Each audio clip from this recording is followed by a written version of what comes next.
વડલીની અંદર જે છે એ મલક જીતતી જે છે બે ફોજો, એક મરાઠા ફોજ અને અંગ્રેજી ફોજ બંને એક સાથે આવીને ઊભી રહી.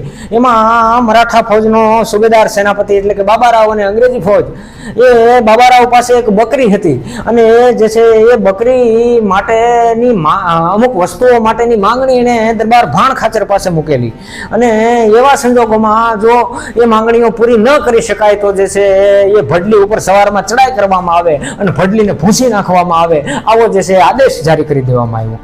હવે દરબાર ભાણ ખાચર પાસે સિપાહીઓ સૈનિકો ઓછા હતા, પણ એમણે જે છે કાઠીની કુટિલનીતિ અને કોઠાસૂઝથી જે છે કામ લઈ અને એ બકરીને બીજી ફોજમાં નાખી દીધી, અંગ્રેજોની ફોજમાં નાખી દીધી અને પરસ્પર બંને સેનાઓ લડી અને જે છે એ ત્યાં એ જે ભાણ ખાચરનો વિજય થયેલો.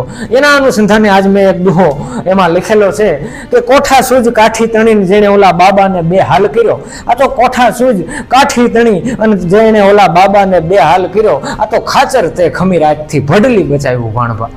એટલે કે કોઠાસૂઝથી જે છે એમણે મરાઠા ફોજના સેનાપતિ સુબેદાર બાબારાવને જે છે બેહાલ કરી નાખ્યા અને પોતાની ખમીરાતથી પોતે એક બુદ્ધિમત્તાથી જે છે પોતાના રજવાડાને પોતાના ભડલીને જે છે બચાવી લીધું. એટલા માટેની આ મેઘ રચના કરી છે. ધન્યવાદ. રામ રામ.